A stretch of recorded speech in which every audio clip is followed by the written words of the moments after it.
Okay, so now we're looking at the third extensor compartment.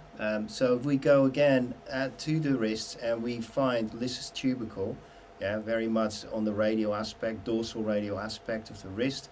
Once we found it, we put a probe on it and we kind of immediately identify that very pronounced tubercle.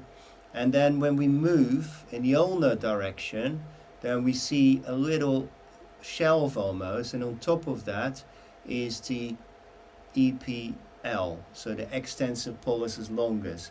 So you ask your patient to extend the thumb, and that really clarifies it.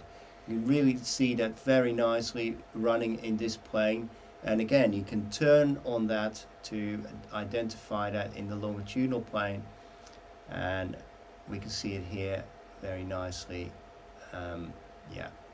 So I'm going back again, and yeah, that's how you find the extensor pollicis longus.